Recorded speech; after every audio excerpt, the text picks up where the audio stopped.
Hi there, back again with me, Rati, in Mami Beluga Investing. This video is a part of SGX STI series, and today I'm going to discuss Keppel Corporation Limited with stock symbol BN4. My quick take for Keppel are, first, from the fundamental perspective, it's not looking good, so I may not want to make any direct position for Keppel for now. Okay, how did I arrive to that conclusion? Follow my analysis till the end. Please subscribe to my channel, it means a lot for me. A quick disclaimer, this is an amateur video. My main intention is to record my own journey, learning and sharing, and practicing investing from scratch. This video shouldn't replace any financial advice and neither suggestion to take a position, buy or sell in the stock market. Please conduct your own research before making any decision. Finally, feel free to put your comments, suggestions in the comment section below. But please be nice to me as this is my first series analyzing Singapore stock. Okay, now let's move on to company's profile. I would consider Keppel Corporation Limited as an old company with majority of its portfolio in oil and gas. On the screen, we can see Keppel's global footprints. It has presence in North and South America, Europe, the Middle East, Asia, and Australia. And they are mostly on oil and gas. What makes me excited is the transformation that can be taken as an attempt to move away from oil and gas to renewable energy and sustainable industry. The question now is, how aggressive is this transition? Keppel Corporation, also known as Keppel Corp, is a Singaporean conglomerate. It is headquartered in Keppel Bay Tower, Harbourfront, Singapore. The company consists of several affiliated businesses that specializes in offshore and marine property, infrastructure, and asset management business. The company was founded in 1968 as Keppel Shipyard at the Keppel Harbour, situated in Tanjong Pagar, before moving its operation to Jurong, where the company focused on offshore and marine activities. Notable Keppel subsidiaries include Keppel Offshore and Marine, the world's largest oil rig builder, and Keppel Land, world's second most sustainable diversified real estate developer. There are four main groups of Keppel Corporation Limited. They are energy environment, urban development, connectivity, and asset management.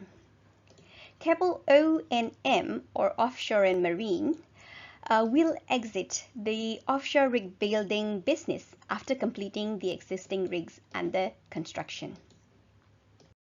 As a part of its transformation, Keppel 2020 annual report said it will restructure Keppel O&M business into three parts. But it only explained two parts of the plan. They are, the first one is RigCo and Development Co, or DevCo, which will be transient entities created to hold their about 2.9 billion worth of completed and uncompleted rig assets.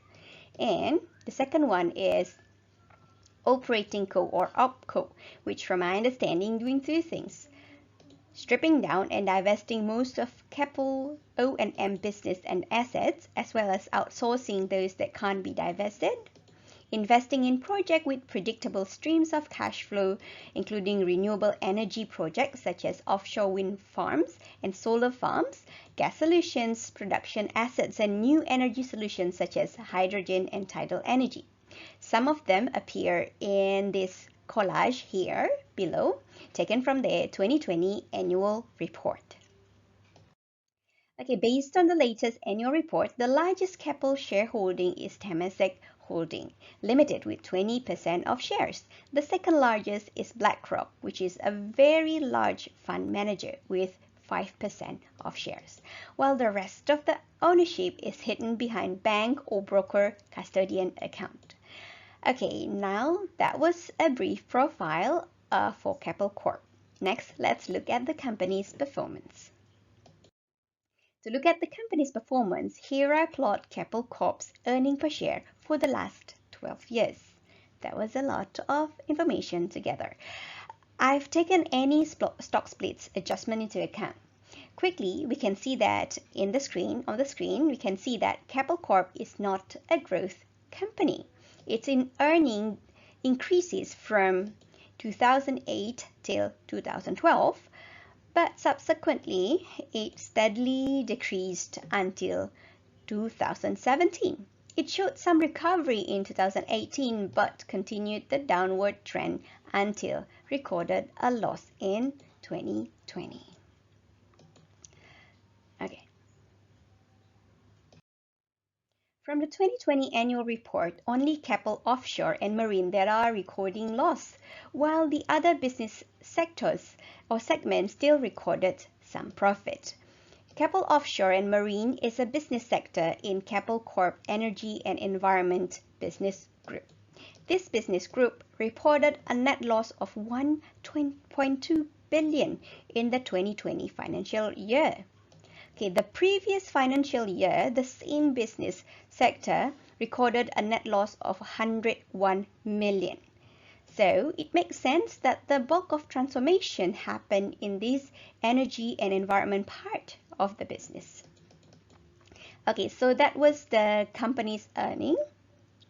Now let's take a look at what are the perks that a shareholder get. That is the dividends. Okay, now here I plot the several layers of information to look at the sanity of Keppel's Corp dividend payout, the history of Keppel's Corp dividend payout. Okay, the first one is the dividend level, the dividend, for the last 14 years. At a glance, Keppel Corp pays a relatively stable dividends, but that doesn't tell the whole story. Here I add two texts annotated for each of the dividend data. The number at the top annotates the total dividend paid for the particular year in dollars. The number at the bottom is the ratio of the dividend with respect to the earnings in percentage. So here is the more complete story. Keppel Corp relatively stable dividend even though it didn't have a stable earnings for the past 14 years. It seemed that most of the increase in earnings between 2008 to 2014 were retained, so it could pay out dividend later when the earning was not as high. Between 2008 to 2016, Keppel distributed between 30 to 50% of its earning as dividend. The proportion increased drastically in 2017 as it paid out dividend much more than its earnings. The worrying part for me is that it still paid out dividend in 2020 when it recorded a loss. Keppel seems trying to make the shareholder happy in this case. Okay, so that's about the dividend history of Keppel Corp. Now let's take a look at how the market value the company. That's their share price. And let's answer the question, is it worth to own Keppel Corp share now? And if it's worth it, and at what price? Okay, to decide the fair price or reasonable price for Keppel Corp share, here I plot 4 layers of information. First is the price, which are the easiest information that we can get over the internet. At a glance, Keppel Corp share price is pretty stable for the last 10 years. It resembles their dividend payout, that is stable. But again, price alone doesn't tell the whole story. Next layer of information is the 10 times earning multiply. Here I plot as a green dashed line. Subjectively, I'll consider the company to be cheap if the market price falls below the 10 times earning multiply. Okay, the third layer is the 15 times earning multiply, which I plot here as yellow dashed line. Subjectively, I consider the company to be expensive if the market price lies between PE 10 and 15, and really expensive if it's above PE 15. Okay, and finally the 20 times earning multiply. Here I plot as a red dashed line. I consider the company to be really expensive if its share price is higher than their 20 times earning multiply. Okay, now let's take a look at what's going on with Keppel share price. Okay, up to 2017, it seemed that Keppel share is undervalued, where it stayed reliably below the 10 times earning multiply. And even though Keppel's earnings have been declining since 2014 till 2018, the market doesn't seem to care. It seems that the force is dividend is strong in Keppel. As the making of this video, 28th of May 2021 or 2021, Keppel share price is at $5.36. Considering their earnings, it seems to me the price is really expensive. However, there are few things that cannot be solely learned from the company's earnings in terms of reasonable price, which is the company's future prospect. One of those is the transformation to renewable energy. I don't have the idea of how fast the transformation is or will be, and how fast it will generate value for the company and the shareholders. So all in all, I'm not comfortable to make any direct position in Keppel Corp as for now, but I'm excited to see the results of their transformation. Okay, that's all for now. Thanks for watching and see you again in the next video. Bye bye.